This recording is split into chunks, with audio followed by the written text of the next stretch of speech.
আদৰাঞ্জলি উন্মোচন কৰিলে। এই চেগতে মই আমাৰ কোন সম্পত্তি গণি পৰিচয় দিব। মোৰ নাম মনীন্দ্ৰনাথ ৰায়, প্ৰাক্তন অধ্যক্ষ দেৱদেৱী উচ্চতৰ মাধ্যমিক বিদ্যালয়।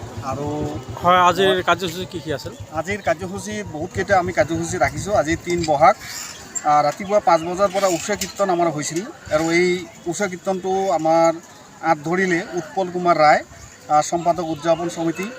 তাৰপিছত আছিলে আমাৰ মুখ্য দুৱাৰ উন্মোচন, আৰু তাত হিমেন্দ্ৰ নায় বিশিষ্ট সমাজসেৱক, তেখেতে এইটো উদ্বোধন কৰিছিলে।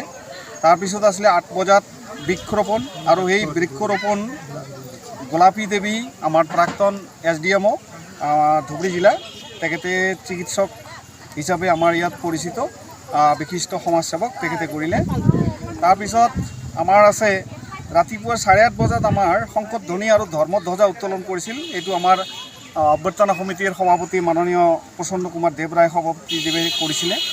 আৰু ৰাতিপুৱা 9 বজাত আমাৰ গুৰুদেৱৰ প্ৰতিচ্ছবিত মাল্যাৰ্পণ আছিল, আৰু সেই মাল্যাৰ্পণ কৰিলে বিশিষ্ট সমাজসেৱক আৰু আমাৰ অভ্যৰ্থনা সমিতিৰ সভাপতি মাননীয় প্ৰসন্ন ৰায় কুমাৰ দেৱে কৰিছিলে।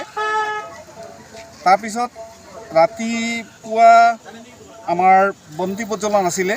সেই বন্তি প্ৰজ্বলন কৰিলে বিমৰ হলকা, পৰিৱৰ্তে তেখেতে বিশেষ কাৰণত অনুপস্থিত আছিল, তাৰ পৰিৱৰ্তে কৃষ্ণ কুমাৰ অধিকাৰী দেৱে এইটো কৰিলে। আৰু ৰাতিপুৱা 10 বজাৰ পৰা আমাৰ 9:30 আমাৰ যি গংগা জল আনয়ন আছিলে, নদীৰ পৰা আমি শাৰী পাতি আমাৰ ইয়াৰ আই মাতৃসকলে ধুনীয়াকৈ প্ৰচেছন কৰি গংগা জল আনিলে। আৰু 10 বজাৰ পৰা আছিল গুৰুদেৱৰ প্ৰতিচ্ছবি আৰু শ্ৰীমদ ভাগৱতৰ শোভাযাত্ৰা। সেই শোভাযাত্ৰাটো বিৰাট ধুনীয়াকৈ আমি বিভিন্ন দল, সংস্কৃতি আৰু ভক্তপ্ৰাণ ৰাইজৰ সহযোগত আমি নিয়াৰিকৈ এইটো কৰিব পৰা হৈছোঁ। আৰু 12 বজাৰ পিছত আছে আমাৰ আৰু এই শোভাযাত্ৰাৰ পিছতে এই শোভাযাত্ৰাখন পৰিচালনা কৰিছিলে আমাৰ কৃষ্ণকান্ত ৰায় ধৰ্মাচাৰ্য, বিনোদ বিহাৰী ৰায় সম্পাদক, অবিভক্ত ধুবুৰী জিলা কৃষ্ণানন্দ ব্ৰহ্মচাৰী সমন্বয় সমিতি, আৰু প্ৰসন্ন কুমাৰ দেৱ ৰায় সভাপতি আমাৰ উদযাপন সমিতি আজিৰ এই ধৰ্ম অনুষ্ঠানত।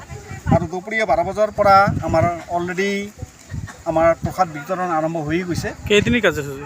আমি 3 দিনীয়া কাৰ্যসূচীৰে ইয়াত আমাৰ কাৰ্যসূচী হাতত লৈ মহাপুৰুষ কৃষ্ণানন্দ ব্ৰহ্মচাৰীদেৱৰ তিৰোভাৱ তিথি আমি উদযাপন কৰিবলৈ লৈছোঁ। তেখেতে 95 বছৰ